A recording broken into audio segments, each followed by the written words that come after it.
moon's not real in the sense that we think it is. And bingo, within 2 or 3 minutes or less, I'd found this book, Who Built the Moon, by 2 researchers who've written other books. One of them an investigation into Freemasonry. And this book details the extraordinary anomalies relating to the moon. And they came to the conclusion, and I absolutely bloody agree with them, and a bit more than that too, as I'll come to later, that this is what we're looking at. The geometrical connections and everything, and the mathematics and the relationship between them in terms of size and position is just mind-blowing. And what I'm suggesting, and I'm not alone over the years at this level of it, though I think I might be alone at the next bit, that I'll come to in a second or a few minutes. I've been there before, I don't mind. Is that the moon is actually a hollowed-out planetoid by a very, very advanced race, and it was brought here to take the Earth over. And what they do, this seems to be a modus operandi. They bring these moons in, and as they bring them in, they fundamentally affect the Earth. I mean, the Earth is at the spin it is and is at the angle it is because of the moon.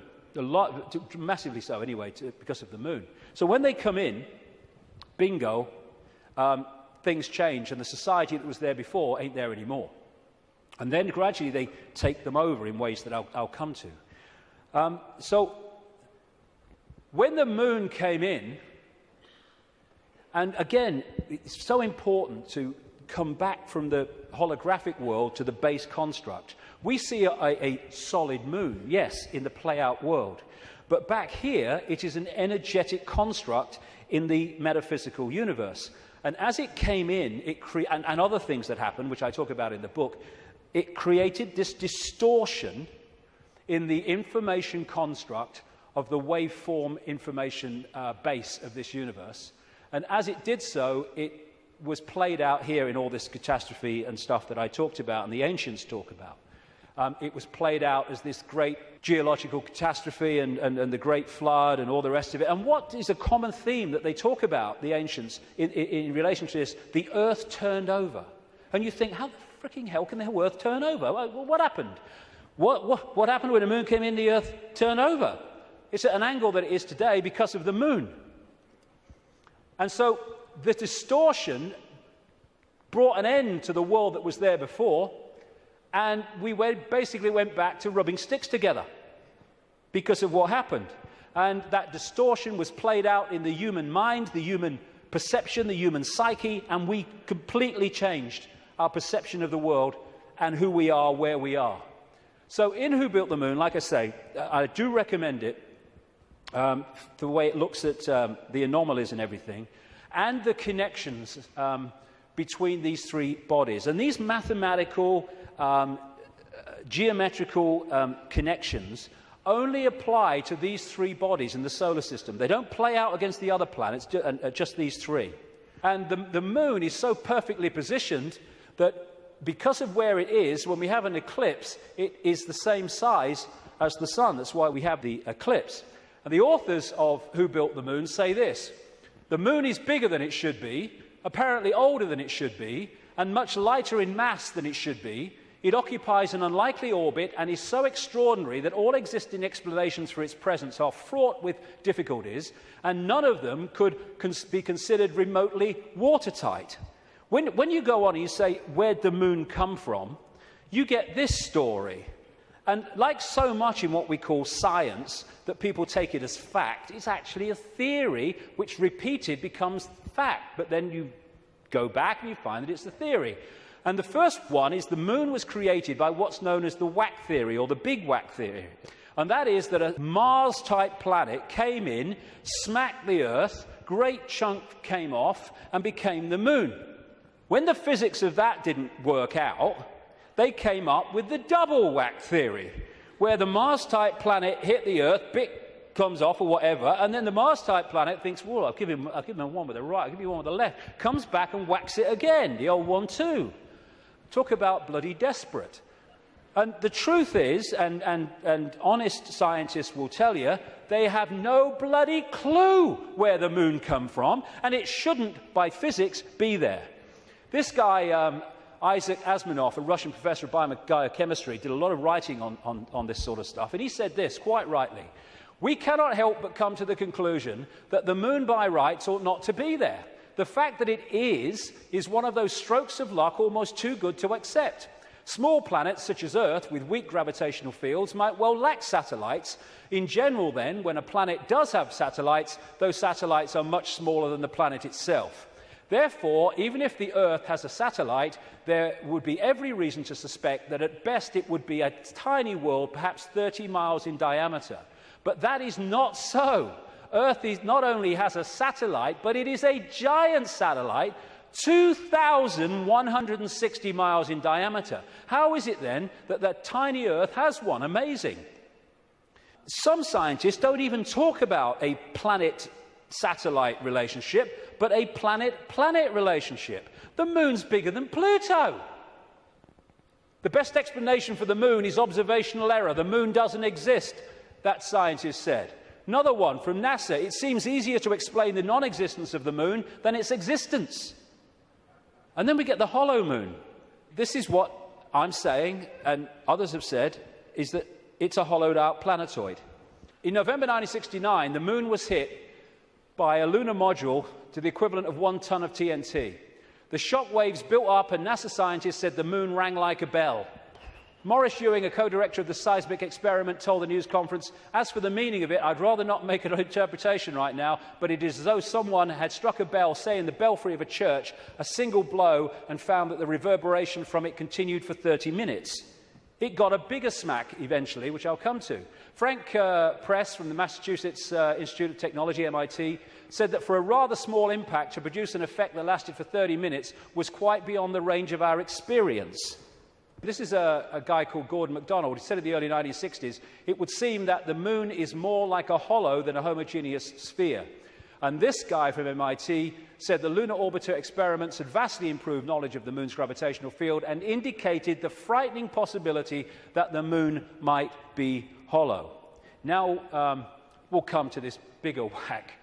A launch vehicle struck the moon with the equivalent of 11 tons of TNT, and NASA scientists said the moon reacted like a gong and continued to vibrate for 3 hours and 20 minutes to a depth of up to 25 miles. Ken Johnson, a supervisor of the Data and Photo Control Department during the Apollo missions, told Who Built the Moon author Alan Butler that the moon not only rang like a bell, but the whole moon wobbled in such a precise way that it was almost as though it had gigantic hydraulic damper struts inside it. These two Russian scientists from the Soviet Academy of Scientists wrote an article in 1970 in Sputnik magazine in Russia, headed, "Is the Moon the Creation of an Alien Intelligence?" And all these years later, it indicates to the fact that they were right. What they point out, and others point out, is the outer surface of the Moon is extremely hard and contains minerals like titanium. Moon rocks have been found to contain processed metals, including brass and mica, and the elements uranium-236 and neptunium-237 that have never been found to occur naturally. Uranium-236 is a long-lived radioactive nuclear waste and is found in spent nuclear fuel and reprocessed uranium. Neptunium-237 is a radioactive metallic element and a byproduct of nuclear reactors and the production of plutonium. Some lunar rocks have been found to contain 10 times more titanium than titanium-rich rocks on Earth. Titanium is used in supersonic jets, deep-diving submarines, and spacecraft. Dr. Harold Urey, the winner of the Nobel Prize for Chemistry, said he was terribly puzzled by the rocks from the moon and in particular their titanium content. He said the samples were mind-blowers and that he could not account for the titanium. The two Russian scientists said in their article, if a material had to be devised to protect a giant artificial satellite from the unfavorable effects of temperature from the cosmic radiation and meteorite bombardment, the experts would probably have hit upon precisely these refractory metals. Refractory metals are incredibly resistant to heat and wear. In that case, is it not clear why lunar rock is such an extraordinarily poor heat conductor, a factor which so amazed the astronauts? Wasn't that what the designers of this super Sputnik of the Earth were after? From the engineer's point of view, this spaceship of ages long past, which we call the Moon, is superbly constructed. They say it's a hollowed-out planetoid, and they say if you're going to launch an artificial Sputnik, then it is advisable to make it hollow. At the same time, it would be naive to imagine that anyone capable of such a tremendous space project would be satisfied simply with some kind of giant empty chunk hurled into a near-Earth trajectory. It is more likely that what we have here is a very ancient spaceship, the interior of which was filled with fuel for the engines and materials and appliances for repair work, navigation instruments, observation equipment, and all manner of machinery.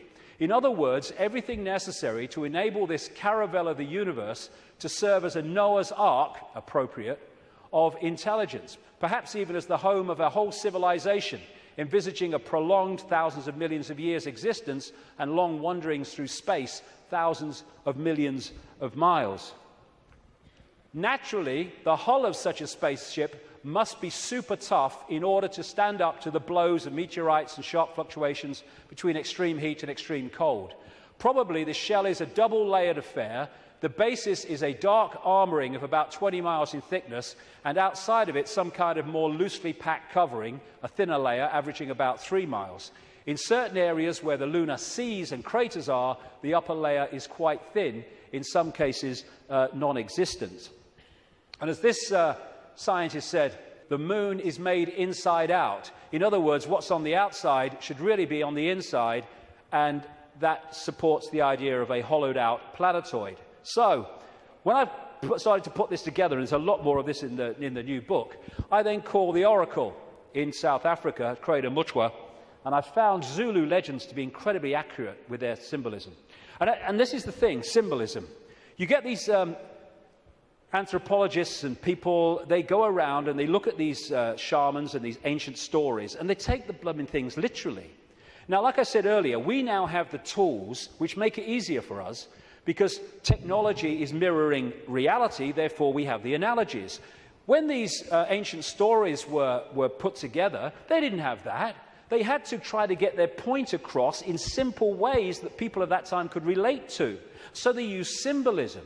So when I read around Crater Mutwa, I didn't tell him anything that I'd put together or come across or thought. I just said to him, can you tell me any Zulu legends about the Moon?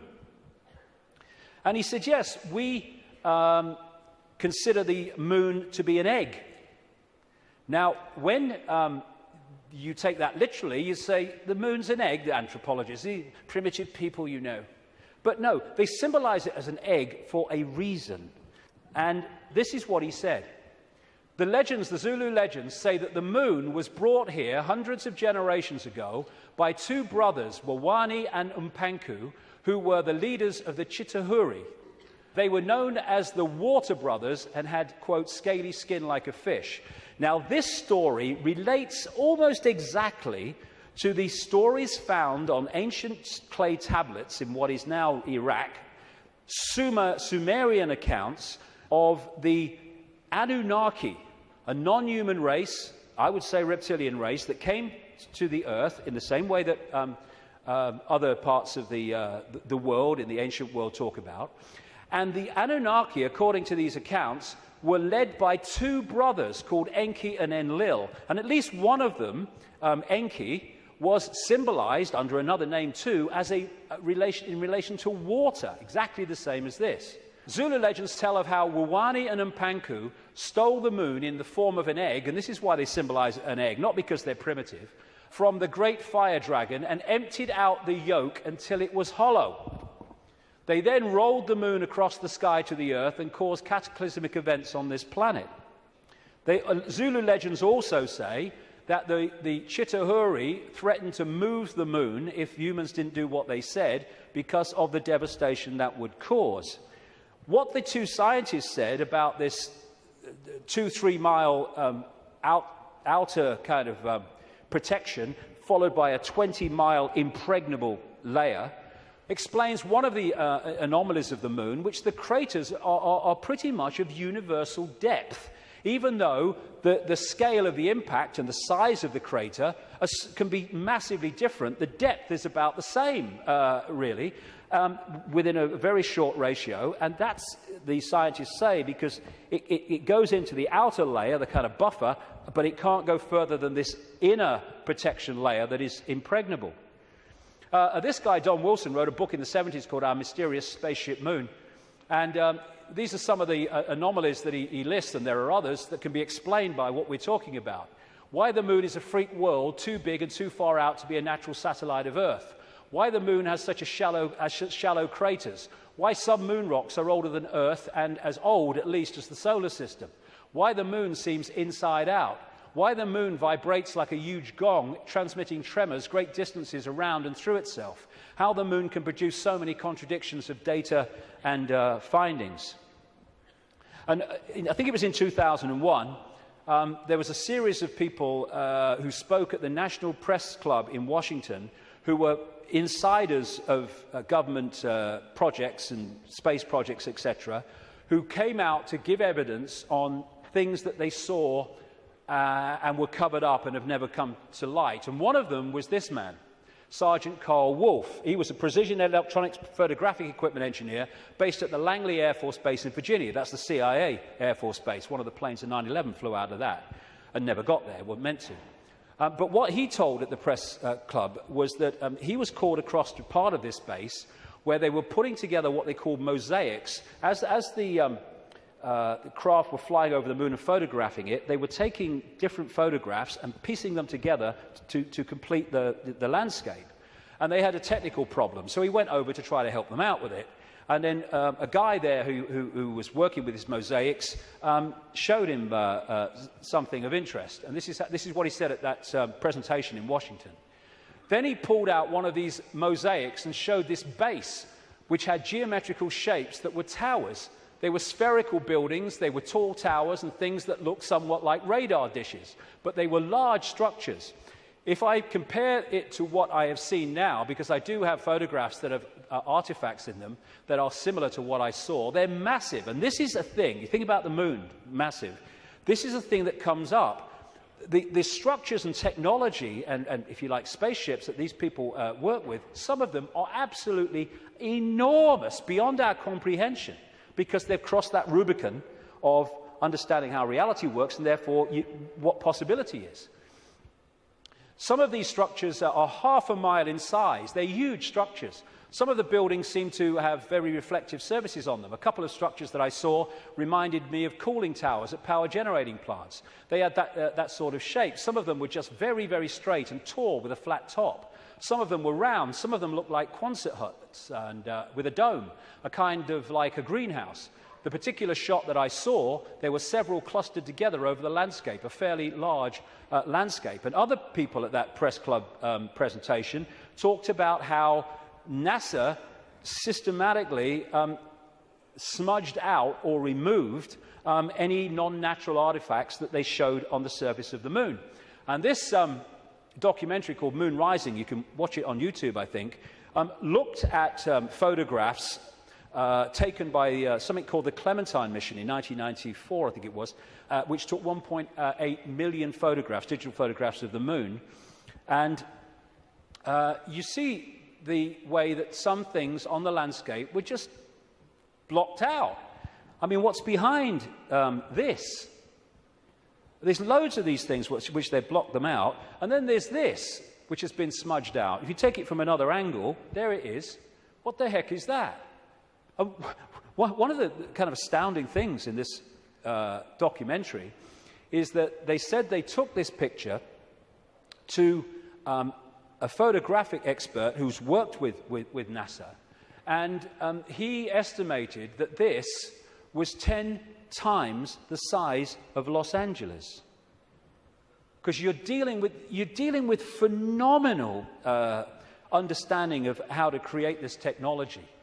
Because of the understanding of reality. And whatever it is, it certainly doesn't seem to be natural. You've got all these other things kind of smudged out, and you can only see even the smudging in close-up. And what I came across when I was putting this together is the Death Star in Star Wars. Now, George Lucas, as I've been saying in my books for years, is a massive insider in a galaxy far, far away. I don't think so. I don't think so. This is much closer to home. And, of course, in the Star Wars movies, the Death Star it looks very much, of course, like the moon, and it was constructed to move in on planets and take them over in the same bloody way that I'm talking about in relation to the moon, and there's more to know too. In many ways, this is so symbolic of what we're looking at here, and that's no accident with George Lucas involved. And interestingly, this is Mimas, a genuine moon of Saturn, and there's the Death Star. I found that quite interesting when you put them together. Anyway, there was also talk, and more recently there's been further talk in the last few weeks, that one of the moons of Mars, Phobos, is a hollowed-out asteroid. This guy said a long time ago, in '63, a chief of applied mathematics at NASA, that Phobos might be a colossal base orbiting Mars, and like I say, that's come back into the debate that it could be. And again, one of the Star Trek episodes was about a hollowed-out planetoid that became, in effect, a spacecraft, a world, and inside it. And so much of this science fiction that puts this stuff in our face as fiction ain't fiction at all. They're getting it from fact. So, like I say, there's not just incredible synchronicity in mathematics and size and position between these three bodies, but as the authors of Who Built the Moon point out, there's great synchronicity between things like Stonehenge and other megalithic structures and these three bodies, particularly the moon. And one of the things they point out is that the measurement, which a guy called Alexander Thom came up with, an engineer who studied all these sites in Britain and Europe, like Stonehenge, called the megalithic yard, which is a kind of a certain length. And he said that all these major, especially Stonehenge and things like that, broke down into these megalithic yard mathematics. And what the authors of this book are saying is that the moon breaks down to the same mathematics, which is what they say. This all seemed very odd. The megalithic structures that were built across Western Europe were frequently used to observe the movements of the sun and the moon. But how could the unit of measure upon which these structures were based be so beautifully integer to the circumference of these bodies as well as the Earth? Well, maybe because those that built Stonehenge and these megalithic structures in the ancient world, some of which we'd struggle to build now, were also those controlling the moon. And okay, this could be controversial, but, you know, I've been known to be. I think that these structures were put there to suppress the Earth's energy grid for reasons I'll come to in a moment, because we are interacting with this energy field all the time. And how do you control all the fish at once? You control the sea they're swimming in.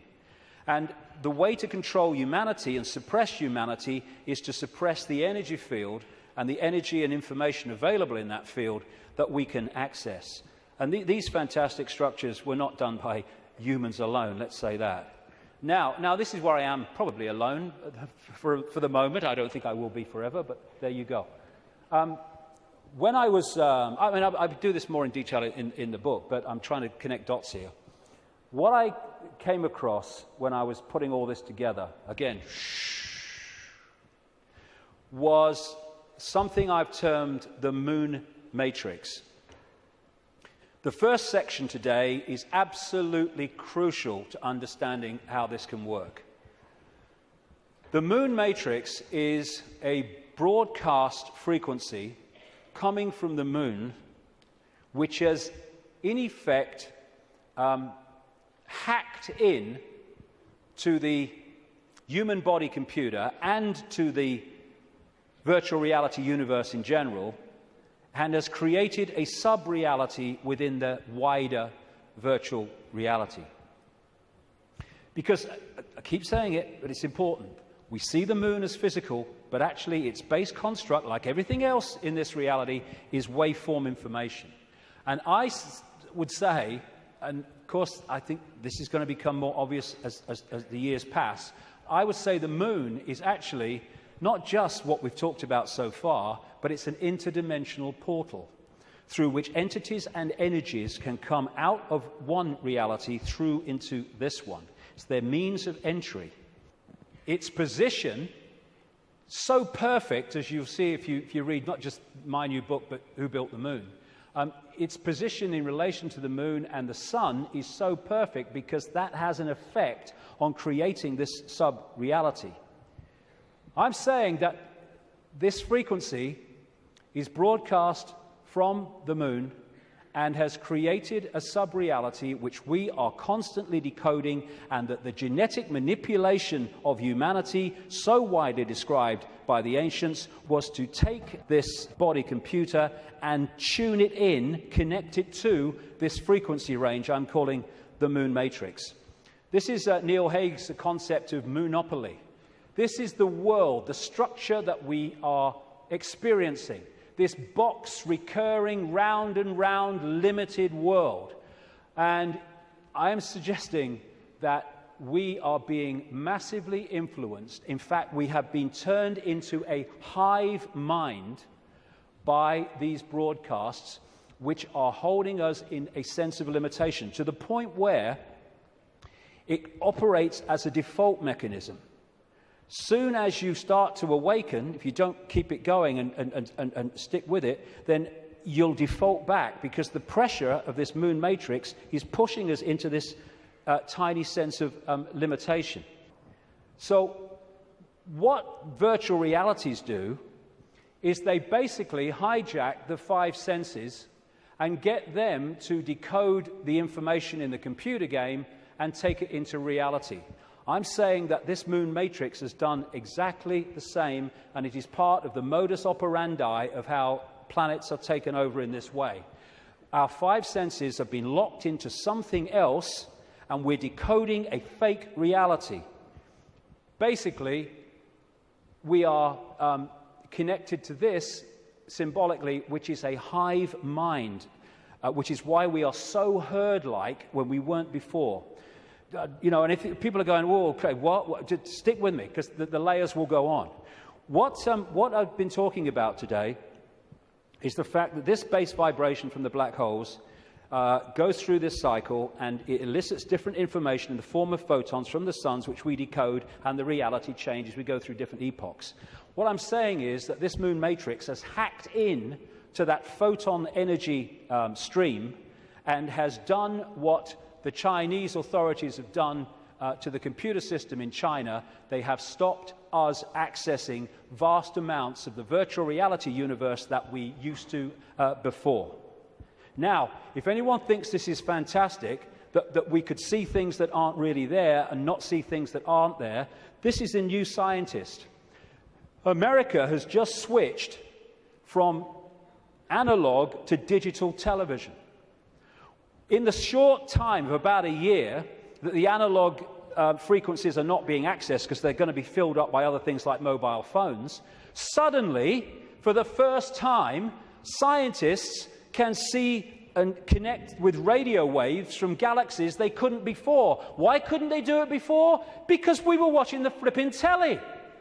Prior to the switchover in America, naturally occurring radio waves at frequencies between 700 and 800 megahertz were obscured by analog TV signals, preventing astronomers from investigating the universe using this band.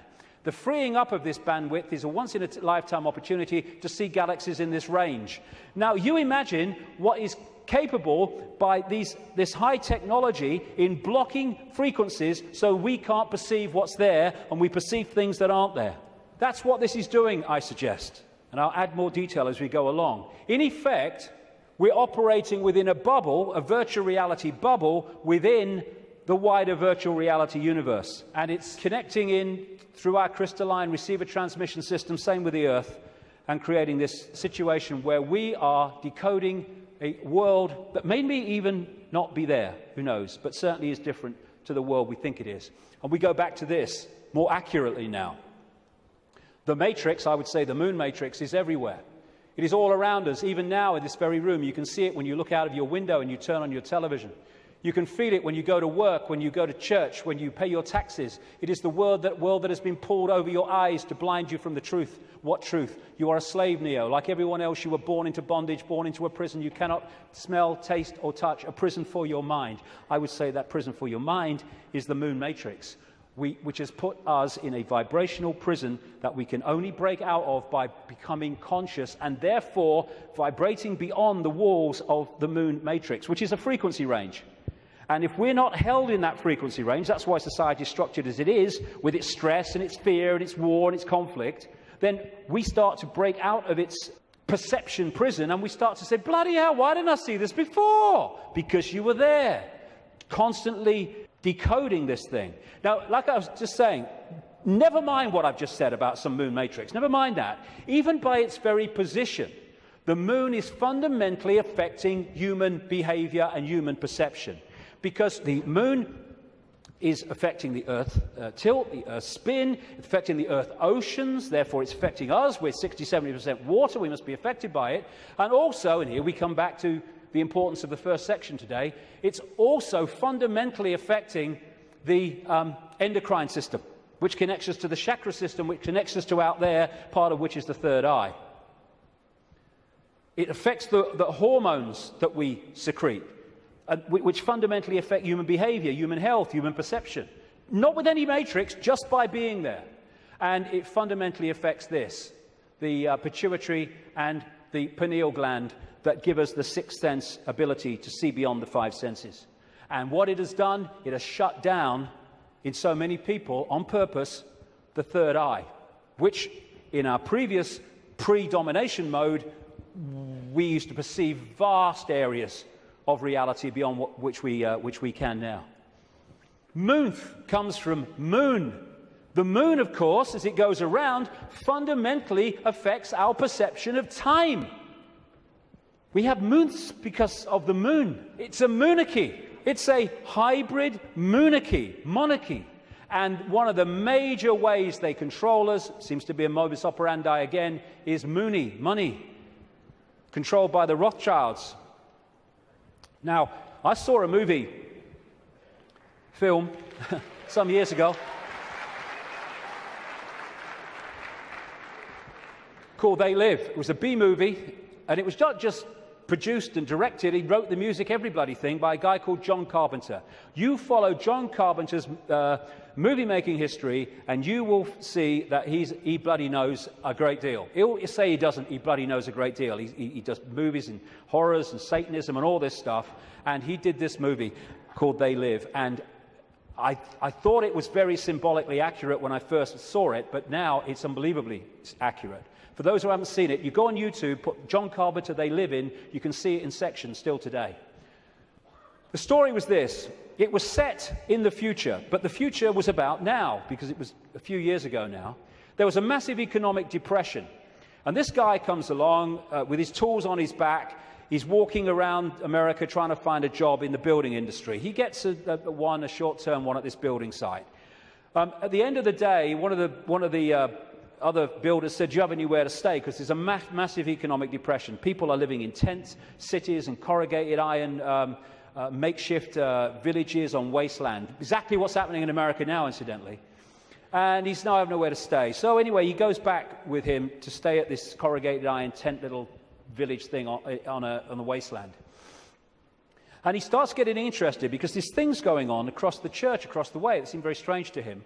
And the village has mocked up some kind of television in a kind of Heath Robinson way.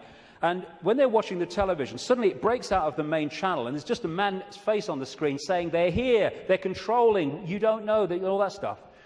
And then there's a police state raid on this village and on this church, and they bring the bulldozers in and the police and the helicopters, and they destroy the village. And this builder guy gets away, and he comes back, and he goes snooping around the church, and he finds some cardboard boxes.